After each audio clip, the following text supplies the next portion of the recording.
이 시간 오늘 우리에게 주실 말씀은 매일 성경 11월 26일 본문이죠. 느헤미야 6장 15절에서 7장 4절까지의 말씀입니다. 우리 다 같이 한 목소리로 합독하겠습니다. 성벽 역사가 52일 만인 에룰월 25일에 끝남에 우리의 모든 대적과 주위에 있는 이방 족속들이 이를 듣고 다 두려워하여 크게 낙담하였으니 그들이 우리 하나님께서 이 역사를 이루신 것을 알미니라. 또한 그때 유다의 귀족들이 여러 번 도비아에게 편지하였고 도비아의 편지도 그들에게 이르렀으니 도비아는 아라의 아들 스가냐의 사위가 되었고 도비아의 아들 여호하난도 베레가의 아들 무슬람의 딸을 아내로 맞이하였으므로 유다에서 그와 동맹한 자가 많음이라. 그들이 도비아의 선행을 내 앞에 말하고 또 내 말도 그에게 전하매 도비아가 내게 편지하여 나를 두렵게 하고자 하였느니라. 성벽이 건축됨에 문짝을 달고 문지기와 노래하는 자들과 레위 사람들을 세운 후에 내 아우 하나니와 영문의 관원 하나냐가 함께 예루살렘을 다스리게 하였는데 하나냐는 충성스러운 사람이요 하나님을 경외함이 무리 중에서 뛰어난 자라. 내가 그들에게 이르기를 해가 높이 뜨기 전에는 예루살렘 성문을 열지 말고 아직 파수할 때에 곧 문을 닫고 빗장을 지르며 또 예루살렘 주민이 각각 자기가 지키는 곳에서 파수하되 자기 집 맞은편을 지키게 하라 하였노니 그 성읍은 광대하고 그 주민은 적으며 가옥은 미처 건축하지 못하였음이니라. 아멘. 오늘은 6장 15절부터 7장 4절까지의 말씀인데요. 크게 한 두 부류로 나눠서 이렇게 볼 수 있겠어요. 하나님의 사람 느헤미야는요, 불가능하다는 이유로 인해서 꿈을 하나님 주신 소명을 포기하지 않았습니다. 그러니까 성벽을 쌓는다는 거, 이게 그 당시에 어떤 인간적인 생각과 또 이성적으로 생각한다면 이건 사실 불가능했던 거예요. 불가능했던 건데 그러나 그렇기 때문에 그는 아예 그 꿈을, 그 비전을 포기하지 않았습니다. 그럼에도 불구하고 포기하지 않았어요. 오히려 그는 불가능하기 때문에 더욱 하나님을 신뢰했던 거죠.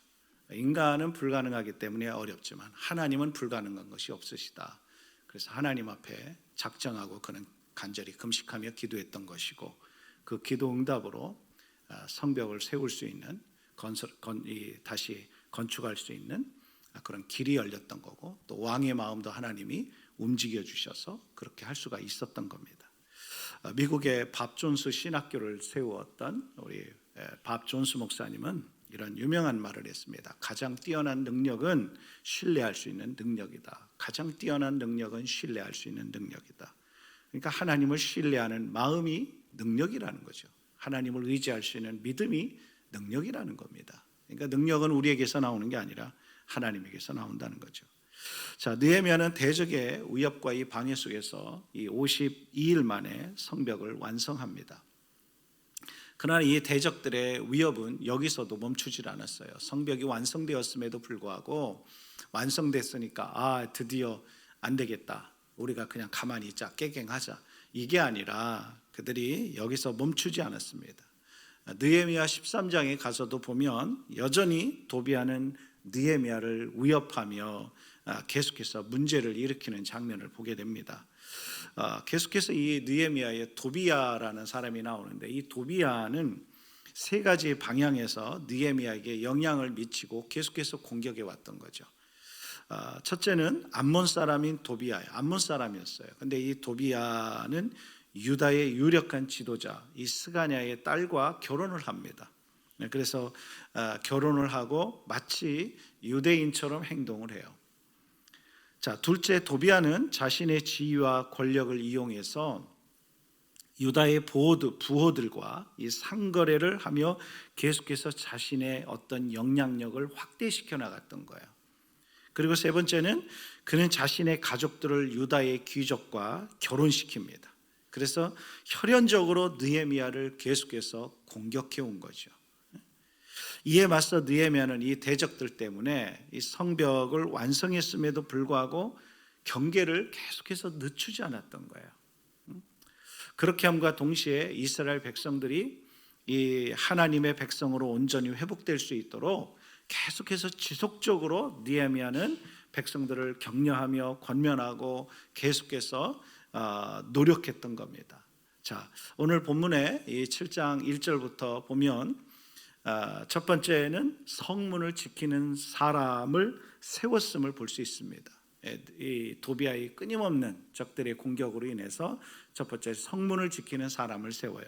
자, 1절을 같이 한번 읽어봅니다. 7장 1절 시작. 성벽이 건축됨에 문짝을 달고 문지기와 노래하는 자들과 레위 사람들을 세운 후에. 자, 우리말에 인사는 만사다라는 말이 있죠. 그러니까 사람을 세우는 것보다 중요한 것은 없다는 겁니다. 그래서 사실 중국인들은 자신들을 이 변방의 민족으로부터 보호하기 위해서 그들은 만리장성을 쌓았죠. 그 후에 만리장성을 쌓고 보면은 그 후에 최소한 4번의 이런 큰 침략을 당했다고 그럽니다. 4번의 큰 침략을 당했는데 주목할 것은 그 침략을 당할 때마다 무너진 것은 만리장성이 무너진 게 아니라 만리장성을 지키고 있던 파수꾼들에게 뇌물을 주어고 매수를 당했기 때문에 무너졌다는 거예요. 그러니까 성의 안전과 평안은 성벽이 지켜주는 것이 아니라 그 성벽을 지키고 있는 사람들이 지키는 거라는 거죠. 사람들이. 그렇기 때문에 느헤미야는 가장 먼저 성벽과 성문을 지키는 문지기를 뽑아요. 문지기를.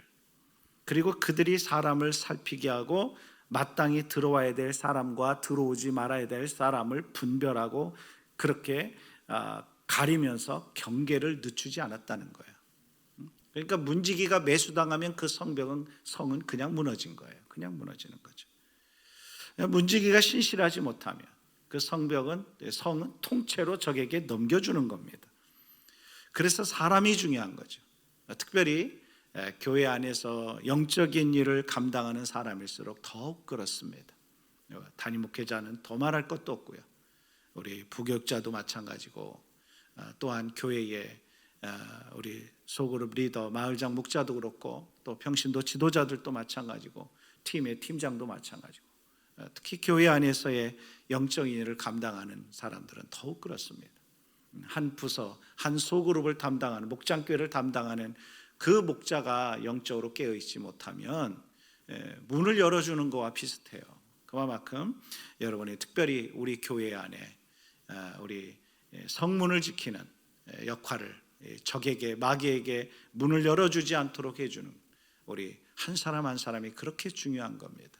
그래서 저와 여러분이 우리 교회 안에서 사역하고 있는 목회자들을 위해서 평신도 리더들을 위해서 여러분이 진실한 사람들이 되어서 성문을 열고 닫는 일에 그 사명을 잘 감당할 수 있는 그런 영적인 은혜를 부어주시도록 여러분 계속 기도해 주시기를 바랍니다. 자, 두 번째는 진정한 예배자들을 세우는 모습을 볼 수 있어요. 자, 7장 1절 중간부터 보니까 노래하는 자들과 레위 사람들을 세운 후에, 자, 이번에는 노래하는 자들과 레위인들을 세워요.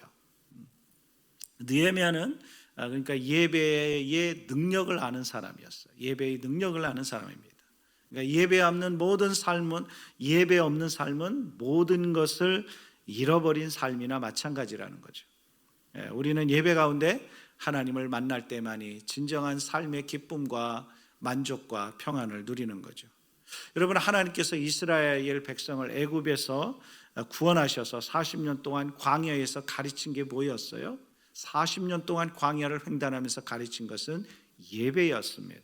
하나님을 경외하며 하나님과 동행하는 예배였어요. 여러분, 십계명의 초점도 뭡니까? 예배예요. 예배예요.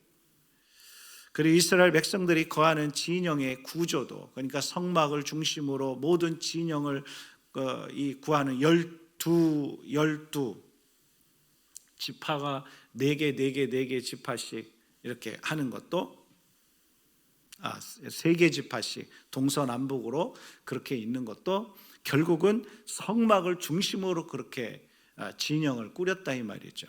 진영을 꾸려. 이 진영의 구조도 보면 이 성막이 그들의 진영에 200만 명이 되는 이 진영의 맨 정중앙 중심에 성막이 있었어요. 그러니까 이 모든 것은 다 뭐냐면 우리 인생에 하나님 중심, 예배 중심으로 살아야 된다는 거예요. 그것을 가리키는 겁니다. 이것도 성도의 모든 삶은 예배가 중심이 되어야 함을 강조한 거죠. 그래서 하나님께서는 그 모든 물리적인 것을 이 장막 배치를 통해서 예배가 하나님이 우리의 삶 가운데 중심이 되게 해라, 예배가 중심이 되게 하라, 그것을 그 원리를 가르쳤던 거죠. 그러니까 하나님의 임재가 없는 사람은요, 성을 지킬 때에도 사람의 힘과 능력으로 지키는 거예요.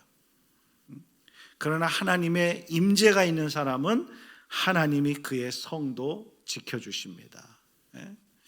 이 사실을 뼈저리게 경험한 사람이 구약에 다윗이 있어요. 다윗이 127편 1절에서 그는 이렇게 고백하는 거예요.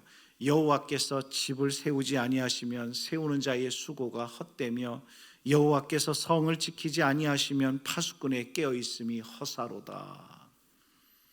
그러니까 매일 새벽마다 하나님께 드리는 이 새벽 기도회, 그리고 매 주일마다 드리는 주일 예배, 이런 예배의 삶이 오늘 저와 여러분의 성을 여호와께서 견고하게 채워주시는 거예요. 그러니까 하나님과 동행할 때, 하나님이 우리 삶의 중심이 될 때, 하나님이 우리 예배의 첫 번째 가장 최고의 우선순위 넘버원이 될 때, 하나님은 우리의 관련된 모든 성문을 여호와께서 지키심을 믿으시기를 축복합니다. 마지막 세 번째는 충성스러운 사람을 리더로 세우는 모습을 봅니다. 자, 2절을 같이 한번 읽습니다. 7장 2절 시작.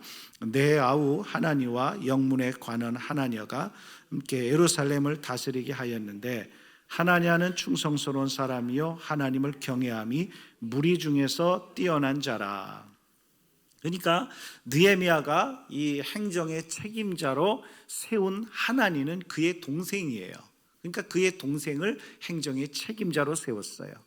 자, 근데 이 하나니는 느헤미야 1장 이 서두에서부터 나왔듯이 느헤미야가 바산의 수산궁에 있었을 때 그 먼 길을 찾아와서 예루살렘에 그 폐허가 된 성벽이 무너지고 성문이 불탔고 이런 폐허가 된 그 소식을 전해준 사람이에요. 그러면서 이 민족의 허물어지고 있는 그런 모습들을 보면서 너무 가슴 아파가지고 느헤미야에게 그것을 알려준 사람입니다. 그 먼 길을 찾아와서 예루살렘 소식을 전해준 거죠. 느헤미야는 하나니가 자신의 동생이었기 때문에 나라와 민족을 사랑했고 이 동생이었기 때문에 책임자로 세운 것이 아니라 그 하나님의 마음속에 하나님을 경외하며 나라와 민족을 사랑하는 충성스러운 사람이었기 때문에 정말로 그를 행정의 책임자로 세웠던 겁니다. 그러니까 친족이기 때문에 내 형제이고 동생이기 때문에 세운 게 아니라 그의 중심이 하나님을 향했고 하나님께 향해 있기 때문에 나라와 민족을 누구보다도 뜨겁게 사랑하는 사람이기 때문에 그 사람을 세웠다는 겁니다. 자, 또한 여기 하나냐에 나옵니다. 하나니는 동생이고 하나냐가 나오는데 이 하나냐는 누구냐면 예루살렘 성벽 중 북쪽 성체를 맡고 있던 영문의 관원이었습니다. 그러니까 느헤미야가 하나냐를 전체 이 책임자로 세운 이유가 있어요. 그러니까 북쪽 성체 한쪽 조그만 구덩이를 맡았던 사람이에요. 근데 거기에서 그는 워낙 충성스럽게 한 거예요. 그러니까 하나냐는 여기 오늘 본문의 말씀에 보니까 충성스러운 사람이에요. 하나님을 경외함이 무리 중에서 뛰어난 자라. 그러니까 충성스럽고 하나님을 경외함도 뛰어났다 이 말이에요. 그러니까 느헤미야는 하나냐가 작은 성체를 지키면서도 그는 여전히 그런 가운데서도 하나님을 두려워하고 그 백성 앞에서 거짓 없이 진실하게 섬기는 그 모습을 본 거예요. 그러니까 느헤미야는 이 작은 일에 충성하는 그를 전체의 큰 지도자로 책임자로 세웠던 겁니다. 그래서 주님께서 이런 말씀을 하시잖아요. 착하고 충성된 종아, 내가 작은 것에 충성하였으니 내가 내게 큰 일을 맡기겠다. 여러분, 정말로 그렇습니다.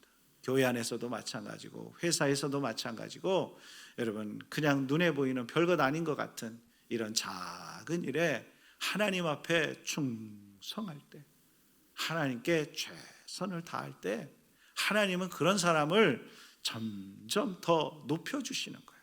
점점 높여주시는 거예요. 이것은 성경의 원리고 또 세상의 이치에서도 맞는 줄 믿으시기 바랍니다. 여러분이 어떤 큰 일을 꿈꾸고 있다면 작은 일, 지금부터 섬기고 시작하실 수 있기를 축복합니다. 작은 일, 남이 알아주지 않는 작은 굳은 일에 충성하다 보면 여러분 반드시 하나님께서 그를 알아주시고 그를 높여주시고 더 놀랍도록 그를 하나님께서 이끌어 가시고 쓰실 줄 믿으시기를 축복합니다. 우리 같이 한번 기도하겠습니다. 하나님 아버지, 특별히 우리가 하나님 앞에 더 신실하고 거룩하게 쓰임받고 싶습니다. 세움을 입고 싶습니다. 하나님 앞에 늘 충성하고 하나님이 작은 것을 말씀할 때에도 순종하고 늘 주님을 사랑하는 마음이 충성할 수 있는 그런 마음이 우리 안에 늘 머물러 있게 하여 주옵소서. 주님을 사랑하기에 주님의 몸인 교회도 사랑하고 또 교회도 사랑하기에 또 주님을 사랑할 수 있는 그런 충성스러운 사람이 되어서 하나님 앞에 아름답게 쓰임받는, 귀하게 쓰임받는, 존귀하게 쓰임받는 하나님 귀한 삶을 살아갈 수 있도록 축복해 주시옵소서. 지금은 우리 주 예수 그리스도의 은혜와 하나님 아버지의 크신 사랑하심과 성령 하나님의 감화감동 내주교통하여 주심이 오늘 말씀을 받고 하나님 앞에 충성하기로 결심한 모든 예배자들 위해 함께하여 주시기를 간절히 축원하옵나이다. 아멘.